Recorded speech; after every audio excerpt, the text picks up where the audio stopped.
ഫോർഡോ nuclear ഫെസിലിറ്റിയിലുണ്ടായ ആക്രമണം എങ്ങനെ സംഭവിച്ചിരിക്കാമെന്നതിന്റെ ഒരു സാറ്റലൈറ്റ് ഇമേജ് പുറത്തു വന്നു.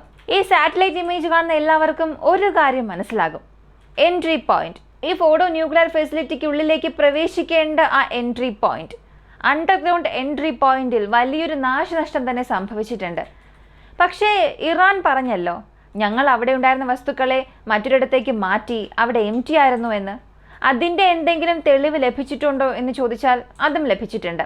റഷ്യയുടെ പുടിൻ ഈ ഒരു യുദ്ധത്തെക്കുറിച്ചുള്ള വളരെ പ്രധാനപ്പെട്ട കാര്യം പറഞ്ഞിട്ടുണ്ട്. ഇക്കാര്യം ലോകരാജ്യങ്ങൾക്കെല്ലാം ഒരു പാനിക് സൃഷ്ടിച്ചിട്ടുണ്ട്.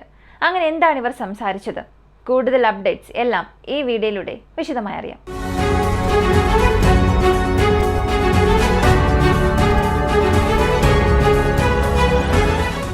എൻട്രി പോയിന്റിൽ സംഭവിച്ചിരിക്കുന്ന പ്രശ്നം സാറ്റലൈറ്റ് ഇമേജ് വഴി നന്നായി തന്നെ മനസ്സിലാക്കാൻ കഴിയും. 12 GBU-57 ബോംബ്സ് അവിടെ ഇട്ടു എന്നുണ്ടെങ്കിലും ഈ എൻട്രി പോയിന്റിലെ വിഷ്വൽസ് മാത്രമാണ് ഇപ്പോൾ എല്ലാവരും കൂടുതൽ സംസാരിക്കുന്നത്. നാശനഷ്ടങ്ങൾ സംഭവിച്ചിട്ടുണ്ട്. അത് എത്രത്തോളം ആഴത്തിൽ സംഭവിച്ചു എന്നുള്ളത് അറിയില്ല. ഏകദേശം 50-60 മീറ്ററോളം ആഴമുണ്ട് ഈ ഒരു ഫെസിലിറ്റിക്ക്. അപ്പോൾ ഈ അണ്ടർഗ്രൗണ്ടിനുള്ളിൽ എത്രത്തോളം ആഘാതം സംഭവിച്ചിട്ടുണ്ടാകും എന്നുള്ളത് ഇറാനെ കൊണ്ട് മാത്രമേ പറയാൻ സാധിക്കൂ. അമേരിക്കയെ കൊണ്ടോ അല്ലെങ്കിൽ സാറ്റലൈറ്റ് ഇമേജ് കാണുന്നതിലൂടെ നമുക്കൊന്നും മനസ്സിലാവുകയുമില്ല. അടുത്തത് 3 ദിവസത്തിന് മുൻപുള്ള മറ്റൊരു സാറ്റലൈറ്റ് ഇമേജ് പുറത്തു വന്നിട്ടുണ്ട്. ആ സാറ്റലൈറ്റ് ഇമേജിൽ ഏകദേശം 16 കാർഗോ ട്രക്സ് ഫോർഡോ എന്ന ന്യൂക്ലിയർ ഫെസിലിറ്റിക്ക് പുറത്തുണ്ടായിരുന്നു. 16 കാർഗോ ട്രക്സ് മാത്രമല്ല, ഇതല്ലാതെ നിരവധി വാഹനങ്ങൾ ഡെയിലി വന്നു പോയതിൻ്റെ റെക്കോർഡ്സുമുണ്ട്. അങ്ങനെയാണെങ്കിൽ ഇറാൻ പറഞ്ഞത് സത്യമാണ്. 14 കാർഗോ ട്രക്സിൽ അവിടെയുള്ള നിരവധി സാധനങ്ങൾ അവർ മറ്റെവിടേക്കോ മാറ്റിയിട്ടുണ്ട്. അത്തരം ഒരു വാർത്ത സ്ഥിരീകരിച്ചിട്ടുമുണ്ട്. അപ്പോൾ ഇറാൻ ഞങ്ങൾ ആ സ്ഥലം എംപ്റ്റി ആക്കി, അമേരിക്ക ആക്രമിച്ചത് എംപ്റ്റി സ്പേസിലാണെന്ന് പറഞ്ഞതിന് ഒരു തെളിവും ലഭിച്ചിട്ടുണ്ട്. ഇനി അമേരിക്കയും ഇസ്രായേലും റെഡ് ലൈൻ ക്രോസ് ചെയ്തു എന്നാണ് ഇപ്പോൾ ഇറാൻ പറയുന്നത്. പൊതുവെ റെഡ് ലൈൻ ക്രോസ് ചെയ്തു എന്നൊക്കെ പറയുമ്പോൾ അടുത്ത ഘട്ടം എന്നത് ഒരു യുദ്ധമായിരിക്കും. അപ്പോൾ നേരിട്ടുള്ള ഒരു യുദ്ധം ഇറാൻ ഇവിടെ പ്രഖ്യാപിച്ചോ എന്ന് ചോദിച്ചാൽ ഏത് രാജ്യവും ഇതുവരെയും അറിയിച്ചിട്ടില്ല. അമേരിക്ക, ഇസ്രായേൽ, ഇറാൻ, ഇത് വെറും ഒരു എസ്കലേഷൻ മാത്രമായിട്ടാണ് ഈ രാജ്യങ്ങളെല്ലാം കാണുന്നത്. അതല്ലാതെ ഇതൊരു യുദ്ധം, ഒരു ഫുൾ ഫ്ലെഡ്ജ്ഡ് വാർ എന്ന രീതിയിൽ 3 രാജ്യങ്ങളും പറഞ്ഞിട്ടില്ല. അതുകൊണ്ട് ഇതിപ്പോഴും യുദ്ധമെന്ന് സ്ഥിരീകരിച്ചിട്ടില്ല. ഈ എസ്കലേഷനിൽ ആരാണ് ആദ്യം ആക്രമിക്കുക, ആരാണ് സഖ്യത്തിൽ ഏർപ്പെടുക, ഇതൊക്കെയാണ് ഇപ്പോൾ സംഭവിച്ചുകൊണ്ടിരിക്കുന്നത്. അപ്പോൾ ഈ സമയത്താണ് റഷ്യയുടെ ഒരു പ്രധാനപ്പെട്ട അഭിപ്രായം പുറത്തു വന്നത്. പല രാജ്യങ്ങൾ ഇറാന് അണുവായുധം നൽകാൻ തയ്യാറായി നിൽക്കുകയാണ്. അപ്പോൾ ആ രാജ്യങ്ങൾ അണുവായുധം ഇറാന് നൽകുകയാണെങ്കിൽ എന്ത് ചെയ്യുമെന്ന ഒരു ചോദ്യം മെദ്വേദ് ചോദിച്ചു. ഇതൊരു സാധാരണ കാര്യമല്ല, ഒരല്പം ചിന്തിച്ചു നോക്കുക. ഉത്തര കൊറിയയോട് റഷ്യ ചെന്ന് പറയുകയാണ്, നമുക്കിപ്പോൾ ഇറാന് അണുവായുധം നൽകി സഹായിക്കാമെന്ന്. അങ്ങനെ ഒരു വാക്ക് പറഞ്ഞാൽ ഉത്തര കൊറിയയിൽ നിന്നും അണുവായുധം ഇറാനിലേക്ക് വരും. അങ്ങനെ വന്നാൽ എല്ലാം അവസാനിച്ചു. ഇറാനും അണുവായുധ രാജ്യമായി മാറും. ഇതാണ് റഷ്യ പറഞ്ഞത്. പല രാജ്യങ്ങൾ ഇറാന് സപ്പോർട്ട് ചെയ്യുന്ന രീതിയിൽ അണുവായുധം നൽകാൻ തയ്യാറാണ്. എന്തിന്, റഷ്യ പോലും ഒരു ഘട്ടത്തിന് ശേഷം അണുവായുധം ഇറാന് നൽകേണ്ട ഒരു സാഹചര്യം വന്നുവെന്നിരിക്കാം. അപ്പോൾ ഇങ്ങനൊരു സാഹചര്യത്തിൽ ഇറാൻ അടുത്ത് ഏത് രാജ്യങ്ങളുമായി ചർച്ച നടത്താൻ പോകുന്നു എന്നുള്ളതും ശ്രദ്ധിക്കേണ്ടതാണ്. ഇറാന്റെ ഫോറിൻ മിനിസ്റ്റർ, ഇറാന്റെ ഡിഫൻസ് മിനിസ്ട്രി ഇവരെല്ലാം പ്രഖ്യാപിച്ചത് ഞങ്ങൾ റഷ്യയുടെ പക്കൽ പോകും, റഷ്യയുമായി സംസാരിക്കാൻ പോകുന്നു എന്നുള്ള അറിയിപ്പാണ് നൽകിയത്. പുടിനുമായി വളരെ സീരിയസ് ആയ ഒരു ചർച്ച ഞങ്ങൾ നടത്താൻ പോവുകയാണ് എന്നും ഇറാൻ പറഞ്ഞിരുന്നു. ഇറാന്റെ ഫോറിൻ മിനിസ്റ്റർ പറഞ്ഞ കാര്യങ്ങളെല്ലാം ഞാൻ അതുപോലെ പറയാം, നിങ്ങൾ നന്നായി ശ്രദ്ധിച്ച് കേൾക്കുക. Everyone should know. ഇങ്ങനെയാണ് തുടങ്ങിയത്. ഇവിടെ ഡിപ്ലോമസി ഉണ്ടോ? ഏത് തരത്തിലുള്ള മുന്നറിയിപ്പും ഇല്ലാതെ 2 രാജ്യങ്ങൾ ചേർന്ന് ഒരു രാജ്യത്തെ ആക്രമിക്കുകയാണ്. അതിനുശേഷം നമുക്ക് ചർച്ച നടത്താം എന്നൊക്കെ വിളിക്കുകയാണ്. അപ്പോൾ അവർ പറഞ്ഞത് മാനിച്ച് ഞങ്ങളൊരു ചർച്ചയ്ക്ക് പോവുകയാണെങ്കിൽ യഥാർത്ഥത്തിൽ അവിടെ ഡിപ്ലോമസി ഉണ്ടോ എന്ന് ചോദിച്ചു.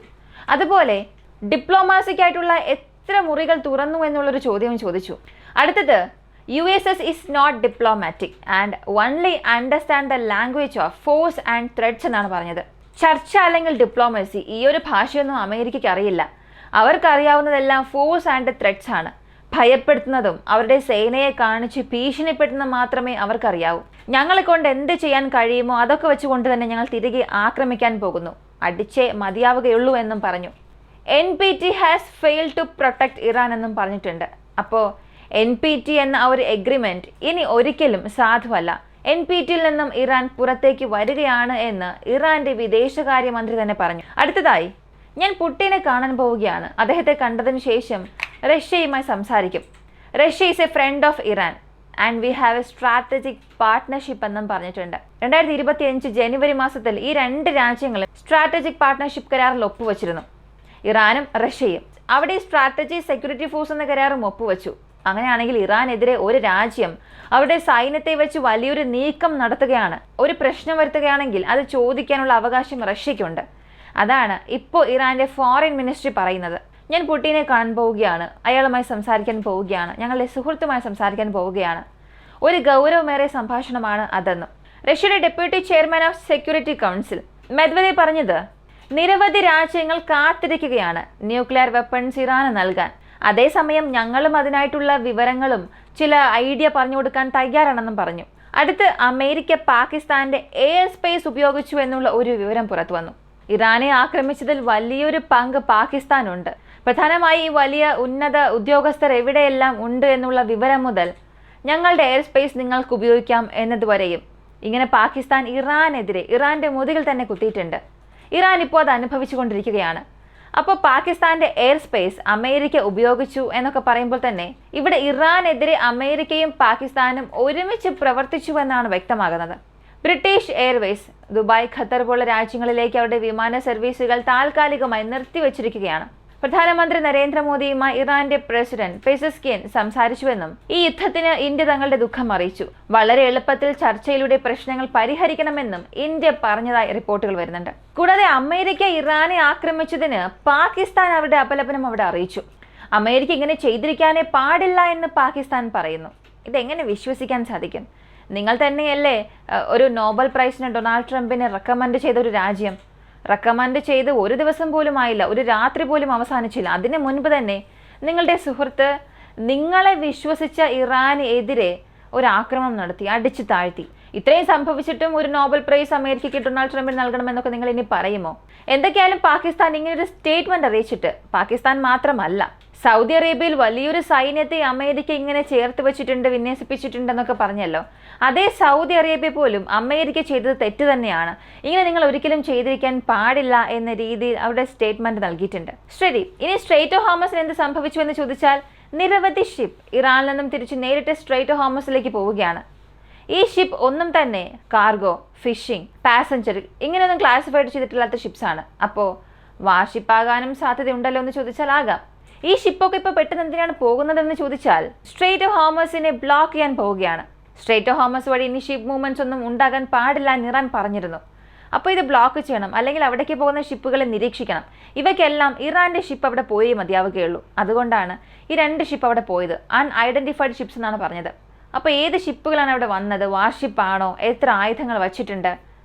അവരുടെ ഉദ്ദേശം എന്താണ്? ഇതൊന്നും ഇപ്പോഴും അറിയില്ല. പക്ഷേ സ്ട്രെയ്റ്റ് ഓഫ് ഹോർമസിനുള്ളിൽ ഇവരുടെ ഒരു ഷിപ്പ് പോയിട്ടുണ്ട് എന്നുള്ളത് യഥാർത്ഥ വിവരം. ഒരുപാട് ഷിപ്പ് ഇപ്പോൾ സ്ട്രെയ്റ്റ് ഓഫ് ഹോർമസിലേക്ക് പോകുന്നുണ്ട്. പക്ഷേ യൂട്ടേൺ അടിച്ച് അവർ എവിടെ നിന്നാണോ വന്നത് അവിടേക്ക് തന്നെ തിരികെ പോകുന്നുമുണ്ട്. നിരവധി വീഡിയോസ്, ഇമേജസ് ഒക്കെ നമ്മൾ നമ്മുടെ വാട്സപ്പ് ഗ്രൂപ്പിൽ ഷെയർ ചെയ്തിട്ടുണ്ട്. ഇറാന്റെ സ്റ്റേറ്റ് ടെലിവിഷൻ ഒരു മെസ്സേജ് പാസ് ചെയ്യുന്നു. All American citizens and military in the region are legitimate target എന്നാണ് പറഞ്ഞത്.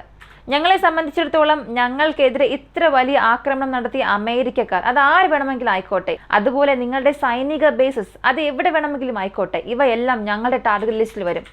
ഞങ്ങൾ ആക്രമിക്കുന്നതിന് ഇവയെല്ലാം ഉത്തമമാണ് എന്നും പറഞ്ഞിട്ടുണ്ട്. അപ്പോൾ ഇന്ന് രാത്രി തീർച്ചയായും ഒരു വലിയ ആക്രമണം ഏതെങ്കിലും ഒരു രാജ്യം ചെയ്യും. ഒന്നുകിൽ അടിച്ച പാമ്പ് വീണ്ടും കൊത്തും എന്നുള്ളത് കൊണ്ട് അമേരിക്കയും ഇസ്രായേലും ചേർന്ന് ഇറാനെ വീണ്ടും ആക്രമിക്കാൻ സാധ്യതയുണ്ട്. എന്തായാലും നമ്മൾ അടി വാങ്ങി തിരിച്ചടിക്കണം. കുറച്ച് സുഹൃത്തുക്കളെ കൂട്ടി നമ്മളും അടിക്കണമെന്ന് ചിന്തിച്ചാൽ ഇറാൻ ഇതിൽ വലിയ രീതിയിൽ ഇൻവോൾവ് ആകാനുള്ള സാധ്യതയുണ്ട്. എന്ത് സംഭവിച്ചാലും അപ് ടു ഡേറ്റ് ഇൻഫർമേഷൻസ് അറിയാനായി വോയിസ് ഓഫ് വിക്കി സബ്സ്ക്രൈബ് ചെയ്യുക. മറ്റൊരു വീഡിയോയുമായി വീണ്ടും കാണാം.